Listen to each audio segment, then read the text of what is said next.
Thom Hartmann here with you. Over on alternet.org, the top story is titled "The NFL's Ongoing Kaepernick Controversy Shows Much of White America is Still in Slave Patrol Mode." There's a long history of whites trashing blacks when they protest the systems whites have put in place to keep them down. I wrote that article.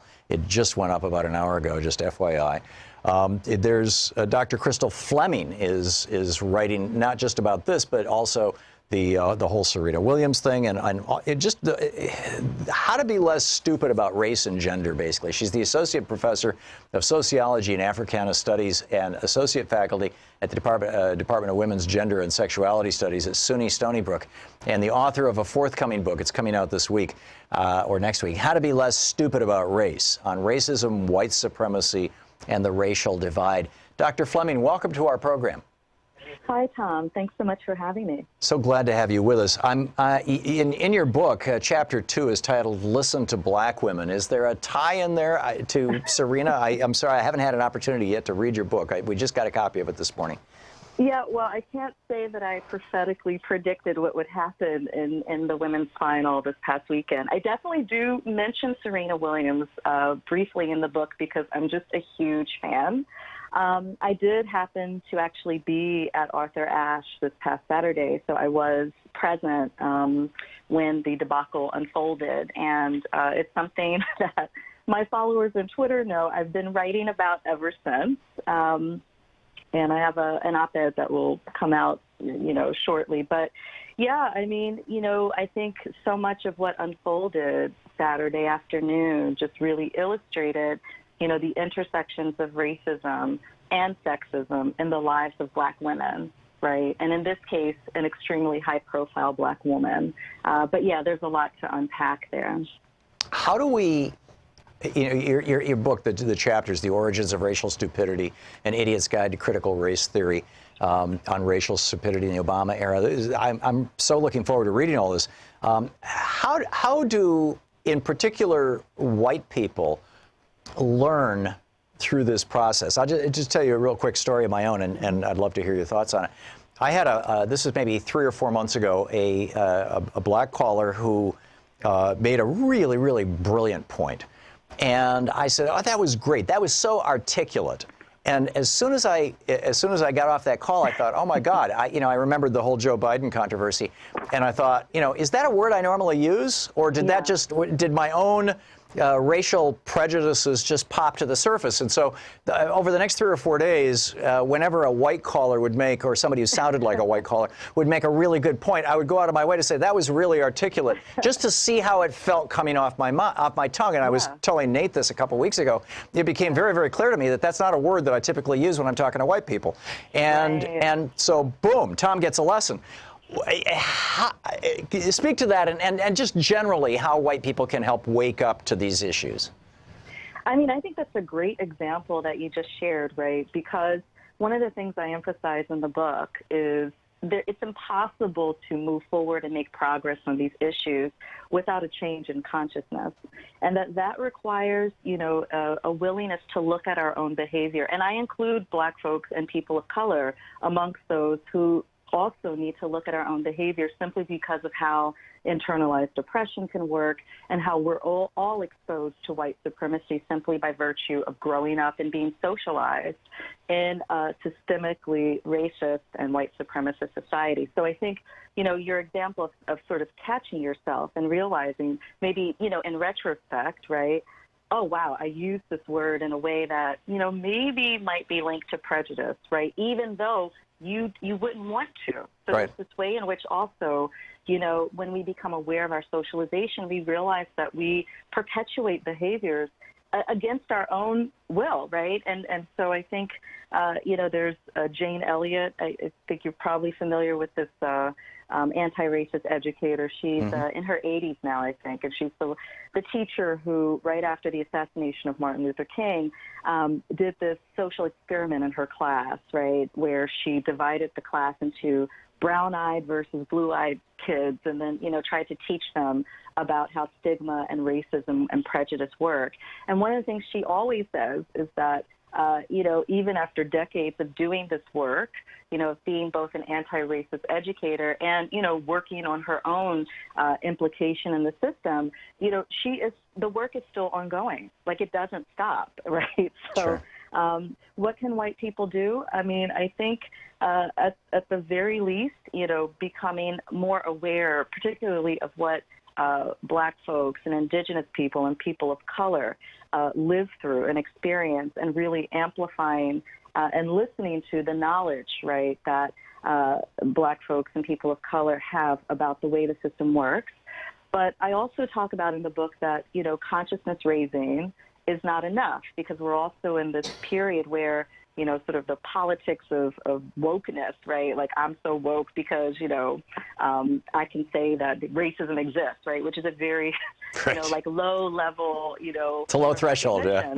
Right. But a lot of people, want cookies for these very low level insights. And the reality is consciousness is not enough. We also have to, be very clear about the need to shift resources.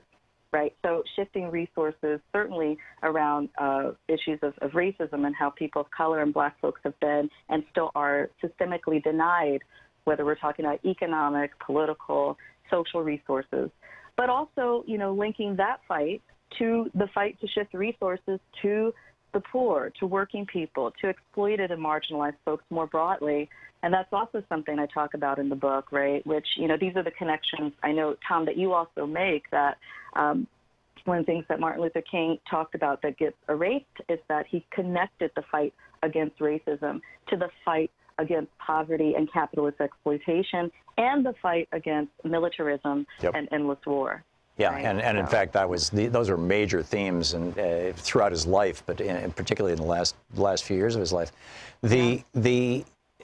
We have an administration right now, the Trump administration, that where Betsy DeVos in education is trying to radically cut funds for education, where we have a Supreme Court that asserted in the case where the Voting Rights Act was being litigated that even though this legislation passed the Congress back in the early 2000s by a 98-0 vote, we don't need it anymore because there's no more racial discrimination in America, essentially.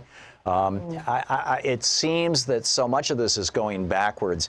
And I still occasionally get a call from white people typically listening in red states who obviously watch a lot of Fox News, going, "What are these people still complaining?" That kind of stuff. How do we message this, and how do we wake up those people who aren't even interested in being woke? Thom, that's a really difficult question, because I have a couple of responses. On the one hand, I'd say that there's a contingent of folks in our society that have, there is no level of evidence that will convince them. This is actually something that, the scholar W.B. Du Bois had to reckon with in his own life. Du Bois thought for quite a long time that if you just had enough research to show that African Americans were being oppressed and discriminated against, right, even after the end of or the abolition of slavery. He thought that if you had enough evidence, that would be enough, right, to change our society for the better. And at a certain point, he realized that it was simply not true. It was an illusion, that there are people in our society, you can show them endless studies, you can show them evidence of disparities. It doesn't matter. They are committed both rationally, because it's in their self-interest, and also emotionally to the system of white supremacy. And there's no evidence that you can show them that will say, hey, you know what, I'm wrong about this. Yeah, so Donald Trump is still saying the Central Park Five should be put to death. Exactly. After the guy confessed to the crime and they were acquitted by all the evidence. Exactly. You have forgive my interrupting, but we just have a minute or so left here. Yeah. Tucker Carlson on Fox News, I believe it was last night, it came out and said, how precisely is diversity our strength?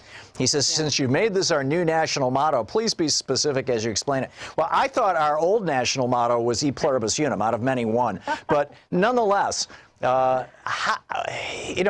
is Fox News' position. Diversity is a weakness? Yeah. It's shocking, but time to go back to something that you said. Sort of, it's shocking and it's not shocking. But to go back to something you said earlier, it seems like we're going backwards in some very specific ways. This pattern of, some steps forward, some steps back, it's also, as I know you and many of your callers know, it's quintessentially American, right? Some people have called this sort of the next Reconstruction, because we saw this. We saw this, in the aftermath of the Civil War. There was great hope, right, for what it meant to see the abolition of slavery. But what we saw was the rise and retrenchment of white supremacy. We saw the rise and establishment of Jim Crow, right? We saw all of these instances in our history where advances in civil rights and human rights have been met with resistance from those who think that diversity is a bad thing, who think that white supremacy and male supremacy and all of this are actually great things. And we have to reckon with the fact that these folks aren't going away. There's an intergenerational transmission of these values, these really terrible values that, would say that, white men should rule everything and we should rally behind that, and people of color and women shouldn't. We have to admit that is a core part of this country's history and ongoing legacy. Yeah, and they also extend it to people who are not basically cisgendered. It's of course. Yeah. So this whole thing, this is quite remarkable. Dr. Crystal Fleming is the Associate Professor of Sociology and Africana Studies and Associate Faculty Department of Women's Gender and Sexuality Studies at Stony Brook. Her new book coming out, How to Be Less Stupid About Race, on racism, white supremacy, and the racial divide. I am really looking forward to reading this book. You can tweet her at Always Heal the Self and Fleming, PhD. Dr. Fleming, thank you so much for being with us. Thank you, Tom. Great talking with you. And her website, crystalfleming.com.